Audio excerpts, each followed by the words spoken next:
Thank you very much, lady. I appreciate so much your leadership in bringing this subject up here to the floor and to the American people and to our colleagues. It is deeply disturbing to see what is happening across this country as life is no longer valued and babies are allowed to be killed, their life snuffed out in the final moments before they are born and after they are born. I, like my colleague from Kansas before me, was shocked when I turned on my TV very similarly, and I'm sure there's people all across this country that did that, to see the governor of New York sitting at his table signing this bill and having all of these women celebrate it, and then even have a building in New York City lit up in honor of this celebration. But what were they celebrating?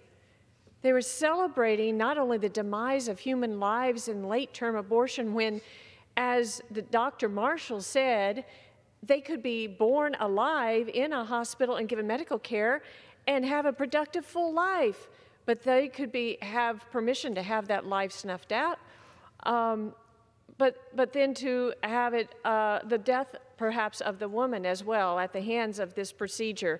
A lot of people are unfamiliar of how a late-term abortion is done and what these individuals in New York were celebrating, but it is graphic, but people need to know what happens. The woman's uterus is dilated and forceps are put in there, and a limb of the baby in the womb is grabbed hold of. Steel forceps grab hold. They find a leg or they find an arm. They clamp down and they pull until it rips off. And they pull out the leg and they put it in the tray. And they go in again and they find the other leg. They pull and they rip it off and put it out. And then they go in for the arm. And then they pull that out. They pull out the other arm. And then they go in and crush the skull and suck it out. Now, if this doesn't turn your stomach, America, I don't know what does. And that we could be celebrating this in parts of the country is just not only tragic, it's barbaric, and it has to be stopped. So that's why here in Congress we are trying to pass the Born Alive Infant Protection Act to stand up and to say, we're better than this as a country. That's not what America's about.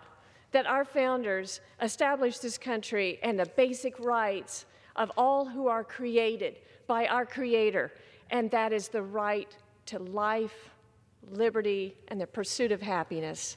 And we want to make sure every American can live out that American dream, the ones who have the privilege of being born and the ones that right now people are celebrating unborn. We want everybody to have that opportunity of life. And I call on all my colleagues and everyone across this country rise up and say, now is the time that we stop this and we set up a new path for America that values every life.